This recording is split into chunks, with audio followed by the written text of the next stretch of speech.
Dalam waktu yang cukup lama saya nggak mau ke gereja. Karena terlalu banyak hal-hal yang saya nggak mengerti yang diperintahkan kepada saya. Seperti dalam video yang sebelumnya, saya diperintahkan, disuruh untuk masukin mama saya ke rumah sakit jiwa. Bukan oleh gereja, oleh orang. Tapi orang itu Kristen. Dan ada hamba Tuhan yang mendukung orang itu. Untungnya ada hamba Tuhan yang selalu menuntun saya, menemani saya. Berapa lama sekali pasti besuk datang ke rumah, memeriksa keadaan saya dan mama saya. Setelah kira-kira 20 tahun, anak saya udah gede. Dan anak saya bertanya, kenapa mama gak pernah ke gereja? Lalu saya mulai bercerita, dan anak saya bilang, tapi kayaknya mama seharusnya ke gereja deh. Gak kayak gitu kali mah. Oke, lalu saya pergi ke gereja sama anak saya. Setelah kebaktian selesai, anak saya ngobrol sama gembala sidang. Saya dipanggil sama anggota gereja. Sini katanya, duduk sini. Jadi terpisah tuh sama anak saya ikutin. Besok-besok kalau ke gereja jangan pakai sendal ya, pakai sepatu. Nggak sopan. Saya nggak nyaut apa-apa, saya diem aja. Dan saya bilang sama Tuhan, Tuhan selama bertahun-tahun saya nggak mau ke gereja. Karena orang gereja, karena orang Kristen. Saya diajarin yang aneh-aneh Tuhan. Masa saya disuruh nelantarin mama saya sendiri? Hari ini anak saya menyadarkan saya, mengajak saya untuk ke gereja. Saya mau datang ke gereja. Saya ditegur lagi Tuhan, saya kagak pakai sepatu. Yang setahu saya, kalau kamu ke gereja kamu harus pakai sepatu, nggak ada. Yang ada itu pakailah pakaianmu yang terbaik untuk ke rumah Tuhan, itu betul. Dan itu sendal terbaik saya yang saya punya. Tahu nggak akibatnya itu buat saya apa? Untuk berapa bulan kemudian saya berhenti lagi, saya nggak mau ke gereja lagi. Sampai akhirnya diajak suami saya, baru saya mau datang lagi. Pertanyaan saya gini, kalau memang terus saya nggak punya sepatu gimana tuh? Terus kalau orang nggak punya sepatu nggak boleh ke gereja gitu. Kenapa urusan sepatu bisa membuat seorang umat Tuhan yang mau datang ke gereja itu bisa jadi nggak datang ke gereja lagi? Kenapa anggota gereja justru yang mematikan iman saudaranya?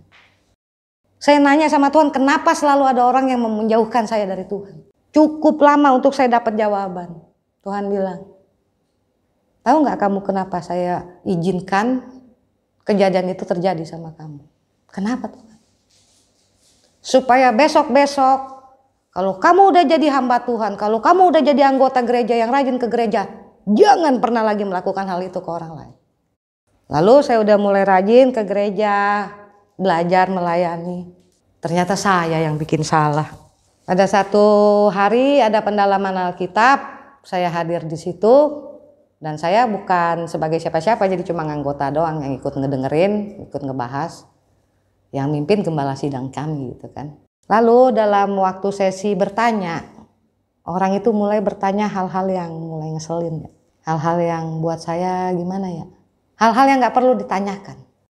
Gembala sidang saya terus menjawab, berusaha menjawab dengan sabar, menjawab dengan sabar. Sayanya yang gregetan, sayanya marah-marah. Saya marah, emosi saya gak kekontrol, saya udah mulai teriak. Lalu saya tarik pelajaran dari ayat ini. 2 Timotius 2 ayat 23. Hindarilah soal-soal yang dicari-cari, yang bodoh dan tidak layak. Engkau tahu bahwa soal-soal itu menimbulkan pertengkaran. Sedangkan seorang hamba Tuhan tidak boleh bertengkar, tetapi harus ramah terhadap semua orang. Dan saya sadar, saya salah kemarin. Ayat 24-25-nya itu begini. Ya harus cakap mengajar, sabar, dan dengan lemah lembut dapat menuntun orang yang suka melawan.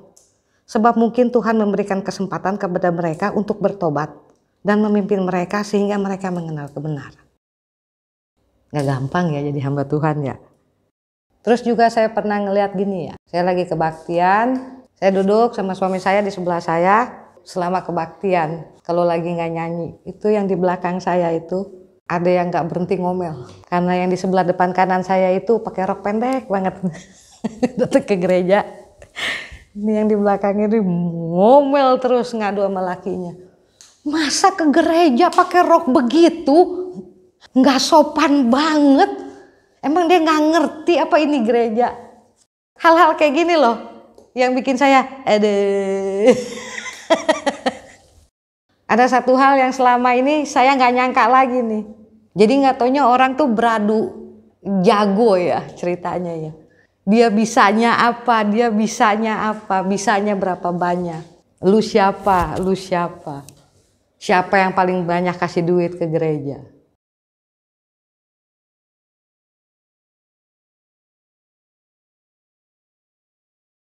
Bukan berarti kalau orang yang duduk di gereja itu semuanya sempurna. Tapi kita ini lagi mau disempurnakan.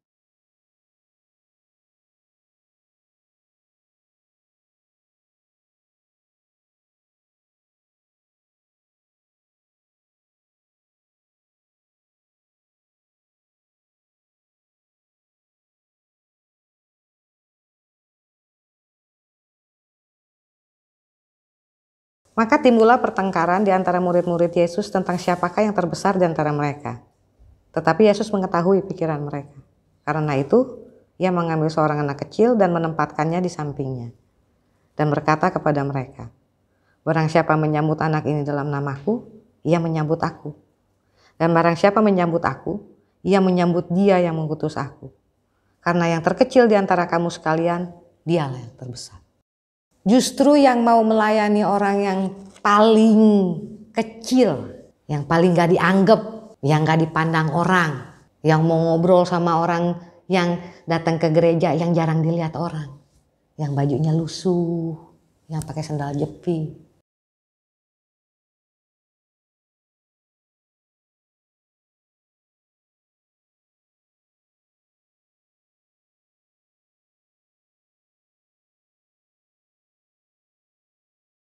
Jangan jauhkan siapapun dari Tuhan. Cuma gara-gara sendal, gara-gara rok mini. Nyari-nyari salahnya orang itu emang paling gampang.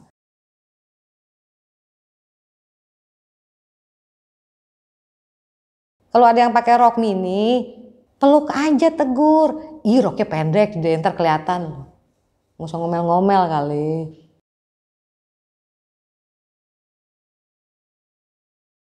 Bukankah kita ini satu tubuh Kristus? Kepalanya Tuhan Yesus. Kitanya ini anggota tubuhnya. Kerjasama semua, kerjasama tim. Saling mengasihi satu sama lain. Bukannya ajarannya Tuhan Yesus, kasihilah sesamamu manusia seperti dirimu sendiri.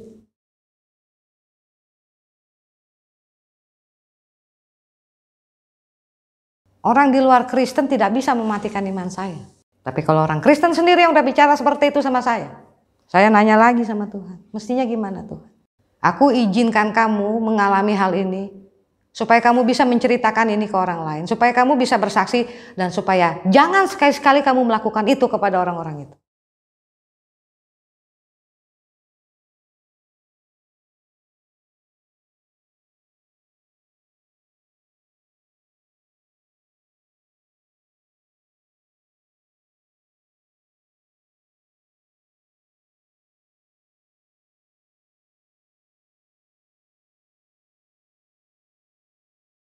Jangan jauhkan siapapun dari gereja karena urusan-urusan gak penting. Jangan sakiti hati jemaat. Tugas kita adalah merangkul mereka, menjangkau mereka. Kiranya kita semua bisa saling merangkul satu sama lain, saling mengasihi satu sama lain. Makasih, Tuhan berkati.